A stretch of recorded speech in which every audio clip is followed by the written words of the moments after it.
Okay, guys, we're back, and we're still on our way to.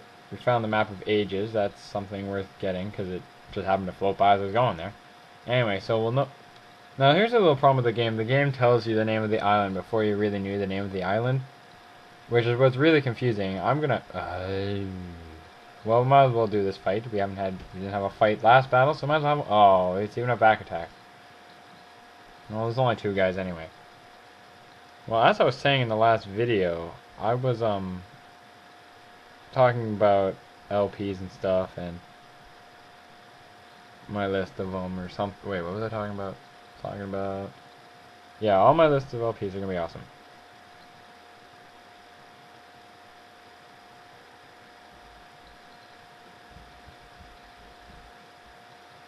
But yeah.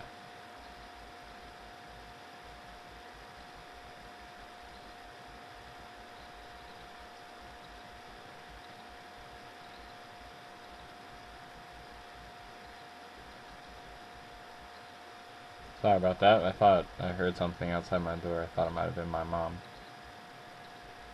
Anyway, so yeah, all my LPs from here on, they're all, well, at least less of a traditional RPG than this one. I figured I'd start with this one because it's probably one of my favorite RPGs, at least traditional. So, yeah. Anyway, as I was saying, fun game we're going through here. We're yeah. So I just want to let everyone know as I'm playing this game, it's a fun game. Yeah, I'm just gonna figure. Anyway, so I'm going to decide to get Aika and Fina to land down here just so I can. I don't know. See, like you can land here with Aika and Fina and stuff, and you can look around and you can see what Vice had and stuff, which is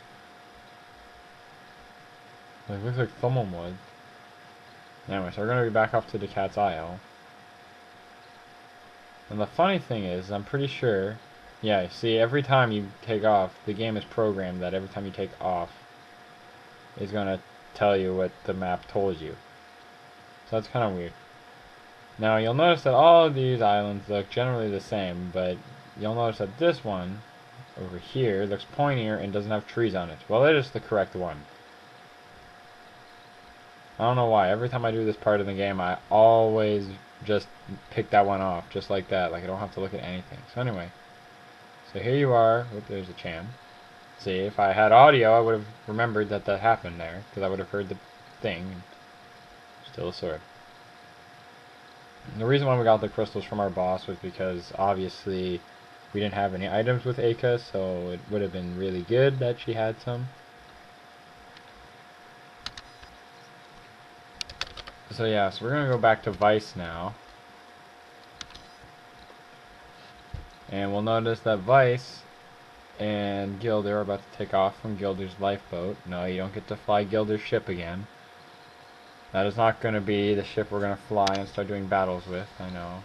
But, sorry to excite you like that, because the ships look kind of cool, but that's not the point. I'm talking to someone on MSN right now. I should really decide out of MSN as I'm doing these. Anyway, so we're gonna fly, do the exact same thing we did with Aika and Fina, just with Gilder and Vice. You're gonna want to fly generally straight north, and you'll even run into Vice's island again. Vice's island is the best way to know where you're going. Like once you see it, you're kind of like, "Yep, I know where I'm going." Skip it. Anyway, so here we are at the Cat's Island. I skipped all the way here because I figured you've seen me fight with Vice and them before, and you just saw me get here in the same video. So I figured I'd show you that I got here. Anyway, so nothing's really around me. I'm just gonna walk up, click on the door, and then you're gonna notice all of a sudden when we're standing here, the door is huge. I don't know how the two of us will open it. There's probably some sort of trick. And here's where more irony comes in. You see, the thing fell. And meanwhile, on Aika and Fina's side, it fell as well.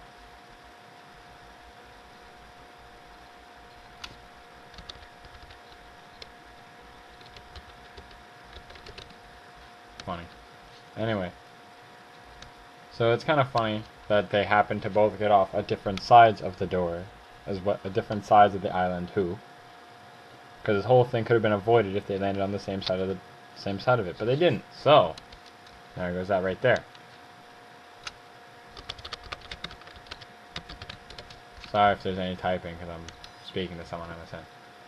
Anyway, so first you play as Aka, and you're gonna have to come to here, and you get a sky wing, which is, you'll notice that anything that says wing usually relates to a boomerang, which usually means that Aka is gonna use it. It has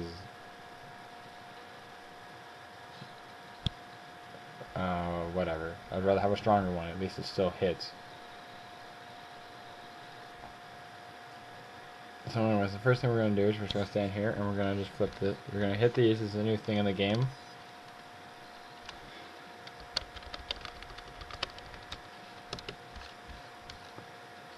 So you'll notice that...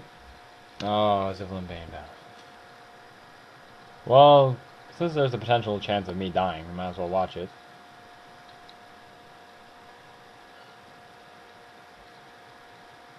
We only had one battle this game, and we might as well have another good one in this. So, here it is.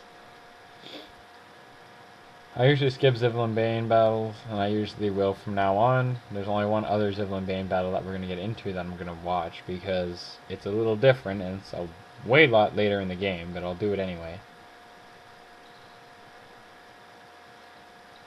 Use a burst on Gilder, I hate that.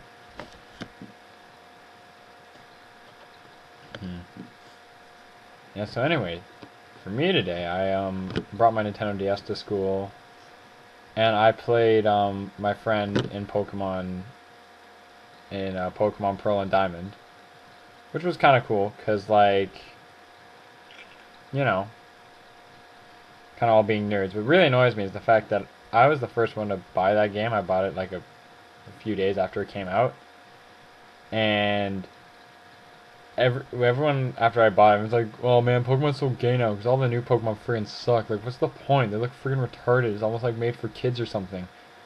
So I'm thinking to myself, first of all, Pokemon pretty much was made for kids when it first happened. So it's not like they're not supposed to look there for kids. So that's pretty obvious.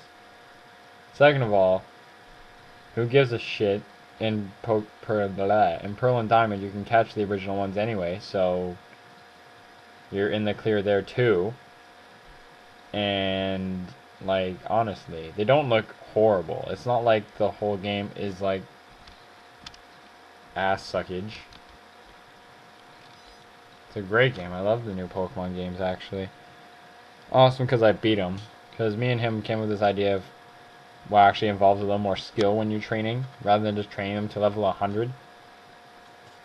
Because mainly, getting to 100 just takes forever. I decided we'll train them, they have to be between levels 50 and 60. Mainly because by levels 50 and 60, you pretty much have learned all the moves that Pokemon can learn. There's not really much else they really need to learn. Like, I don't even know, like, only legendaries really learn moves past level 60, so it's going to involve a lot of training there, which is why I decided to do that. And yeah, so I thought that was... But he hasn't trained all his Pokemon level 50, so he has 2 at level 50 or 60, unlike me, where I usually train all the Pokemon I think have like good stats, like my Kabutops and stuff, and train them to like at least 50 so I can use them in the battle tower. So yeah, he's pretty good that way. So here's what you're going to do. You're going to run down this one now, this little side path, and we have a switch. So we're going to flick the switch. You'll notice that Vice does majority of the switching in here because anyway, you'll notice that obviously Vice has the most like, he's obviously Vice and Gilder are better than Aka and Fina in terms of fighting, which is why they chose you to use Fina's. What does this do? I don't remember now. It does open up Vice's door. Okay. Now the reason why is because, like, obviously they're stronger. Anyway, so pretty much just the end of the video. See you guys later.